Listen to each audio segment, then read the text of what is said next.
नमस्कार मित्रांनो, मी सुरेश शिंदे. तर तुमच्या सगळ्यांच्या पर्यंत स्वागत करतोय. तर तुम्हाला मी आता दाखवली ही आहे आपली सुंदर अशी माठाची भाजी, जी पप्पांनी 15 दिवसापूर्वी पेरली होती. चिपळूणमध्ये राहून सुद्धा आईने इथे गोवऱ्या आसपासच्या परिसरामध्ये जाऊन गोळा केल्या होत्या. त्याच्यानंतर त्या एकत्र ठेवून त्याच्या छान जाळल्यानंतर हा वाफा तयार झाला. आज त्याच्यामध्ये माठाची भाजी पेरली होती. तर तुम्ही बघू शकता किती सुंदर प्रकारे भाजी आलेली आहे. आणि आज परत पप्पांनी इथं दुसरा राऊंड पेरलेल्या भाजीचा. तसंच या साईडला पप्पा आता गवार काढतात. बाबा गवार दाखवा दाखवा दाखवा, खिजात नका ठेवू. अशा पद्धतीने पप्पांनी गवार काढलेली आहे. तर तुम्हाला दाखवतो मी गवार, फ्रेश गवार. ही बघा, तर ही आहे फ्रेश गवार.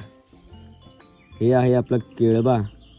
आणि तोंडलीची भाजी आहे, वेल आहे. ते दर 2 ते 3 दिवसानंतर जवळजवळ किलोभर तोंडली भेटेल. एवढी तोंडली आपल्याला इथे भेटते. ते कॉन्ट्रॅक्टर साहेब आलेले आहेत. शेट कसं चाललंय? हे बघा, फ्रेश तोंडली. डांबर इथं नाही मारायचं आहे.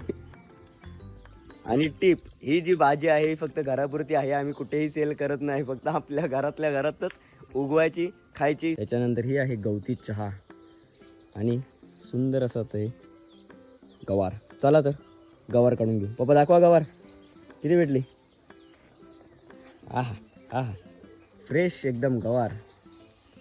फक्त शेणखतावर पिकवलेली ही छोटीशी परसबाग.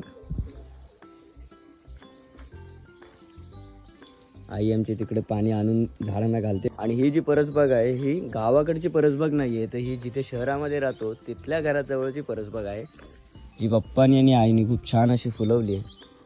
वेगवेगळ्या प्रकारची रोपं तुम्ही इथे बघू शकता. त्याच्यानंतर हे बघा, इथे हे आहेत आळूवडीची पानं. त्याच्यानंतर इथे हा कढीपत्ता खूप मोठा होता. पप्पा तोडला काय हो? या पेरूच्या पेक्षा वर गेला होता कढीपत्ता, तो तोडून टाकली. इथे पपई होता, घूस लागल्यामुळे पपई सुद्धा पडली नाही. आता पपईची रोपं राहिलेत. तुम्ही बघू शकता समोर कोकमाचं झाड पप्पाने लावलंय. त्याच्यानंतर तुम्हाला अजून एक दाखवतो. हे आहे दालचिनीचं झाड.